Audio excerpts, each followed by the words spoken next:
C'est là Ouais. 1, 2, 3. Nickel. Presque simultané. Presque simultané. Attendez, est-ce que vous pouvez avoir une petite photo? Ah bah oui, bien sûr. Hop, 1, 2, 3. Attendez peut-être. Super. Ok, bah, c'est trop cool d'être réunis déjà tous les trois après l'entraînement. Et merci Nico de nous avoir pris en tant que filleule. Donc du coup, c'est important là, que tu nous racontes un peu tes jeux. C'était quoi les meilleurs moments pour toi? Alors, clairement les jeux pour moi ça n'a pas été une réussite sur papier au niveau résultat. Mais par contre ça a été clairement une réussite au niveau humain et perso, à plein de niveaux différents. J'ai appris tellement de choses sur moi-même. Et S'il y a une chose que tu retiens, que tu veux partager, c'est quoi? l'ouverture. L'ouverture. Ouais, la remise en question sur pas mal de choses. Okay. Et clairement, enfin, les jeux ont créé une rupture chez moi entre mon avant, mon après-jeu. Il y a des choses auxquelles je n'étais pas préparé mentalement. Je pense que physiquement, techniquement, il y avait tout qui était bien mis en place. Bien sûr, on peut toujours améliorer certains points, mais globalement, tout était mis en place. Et après, l'organisation et la météo n'a pas forcément aidé non plus, non? C'était compliqué. Ouais, mais bon, malgré tout, pour autant, ça restait un problème d'approche de la compétition de même. Peu importe les éléments extérieurs, il y a un problème en moi que j'ai pas encore détecté avant ça.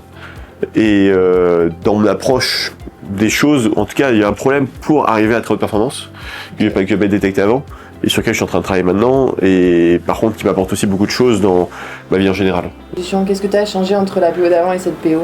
Déjà simplement, j'ai jamais vu de psy avant, j'ai jamais vu de préparateur mental et c'est quelque chose qui a changé, qui commence. Parce que je pensais me connaître et en fait je me connaissais pas, en tout cas pas assez bien. Et je me suis retrouvé face à moi-même et c'est pas quelque chose qu'on voit tous les jours quoi. Bon bah vous maintenant. Ouais du coup on a beaucoup parlé là, c'est bon, on a fait le quota 15 minutes. Il a pris son quart d'heure, c'est parti. On parti. n'a même pas eu besoin de parler. On était parti pour poser des questions hyper drôles, mais en fait on est sur un sujet super sérieux là. Tu parles de non mais c'est cool, c'est bien. Non mais alors moi j'ai une super question. Je veux absolument savoir comment tu t'es mis à faire du kite en venant de Limoges. Merci Marie. Alors, plus simple. Elle est forte Marie. Donc moi mon père est militaire et j'ai tous les 4 ans j'avais une mutation. Mon père avait une mutation donc je l'ai un peu suivi. On allait en Guyane, Limoges et j'ai atterri en 2010 sur le bassin d'Arcachon. Et lui faisait du kite et du coup on s'est mis au kite. Je fais le freestyle comme un peu tous les kiteurs et... Là tu t'es installé ici, tu habites ailleurs? Non, j'habite j'habite sur le bassin d'Arcachon mais j'y passe 3 mois dans l'année. Okay. Tout le reste du temps j'ai un camion et en fait on fait toutes nos étapes en camion. Ah oui. Et là je suis là un mois, on était à Palma avant, en Turquie la semaine prochaine. Enfin, j'ai nomade un petit peu. Complètement nomade. Ouais. C'est quoi ton sport préféré? Ah franchement c'est compliqué. En fait le problème c'est quand on fait trop une discipline, à un moment on est super content de faire autre chose. Ouais. Et là on a eu un gros bloc de kite avant les jeux. Et moi j'avais besoin de ma déconnexion, du coup je suis parti faire du parapente, du surf, un peu tout ça parce que c'est vrai que c'est ce qui m'éclate. Et puis le développement de toutes ces voiles, toute notre gamme qui arrive, c'est vachement complémentaire et du coup ça permet de déconnecter pour après refaire un gros bloc d'entraînement. Ouais. C'était cet hiver on allait à Zanzibar avec un training partner. On voulait essayer et on a fait un mois tous les jours à naviguer. C'est vrai que c'est super motivant en fait de pouvoir joindre l'utile à l'agréable. Ouais. Et si on parle un peu des jeux, parce que du coup tu as été partenaire avec Louise. Ouais. Comment t'as vécu les choses de ton point de vue Les jeux, c'était un peu le mixed feeling. Je pense que au tout début c'était quand même une très grosse réception de pas y être. Après on avait signé un contrat clair donc à la fin du championnat du monde, je savais que j'allais pas être sélectionnée. Avec Loulou, on avait fait un peu un deal non officiel que si je me qualifiais, elle m'accompagnerait. Si elle se qualifiait, je l'accompagnerais. Donc de suite, je lui ai dit que je l'accompagnerais. J'ai pris un mois off sans téléphone. J'étais malade pendant un mois. Je pense qu'il y a tout qui est redescendu dans un premier temps sur mon corps.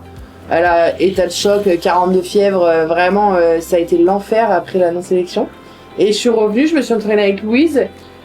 J'étais partagée entre ça m'éclatait de pouvoir vivre un petit peu l'expérience de continuer à naviguer et de me sentir quand même un peu importante dans le projet, mais d'un autre côté j'étais hyper dure de me trouver moi-même parce que je faisais plus ça pour moi, je faisais ça pour quelqu'un d'autre, donc j'ai appris, mais d'un autre côté j'étais là pour quelqu'un et Marie j'ai eu du mal à me retrouver Par contre, le total, c'est quand même une expérience super positive parce que lui, c'est quelqu'un avec qui je m'entends très bien.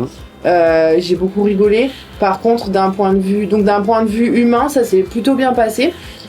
Le jour où ça s'est fini, j'ai respiré quoi. Et là, je me suis dit, c'est revenu, quand mon chakra, tout est revenu sur moi. Et je me suis dit, Marie, elle est de retour, ça y est. J'étais un peu le fantôme de moi-même, je pense.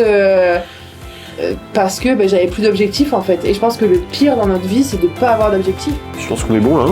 Ouais. Vous avez beaucoup de taf.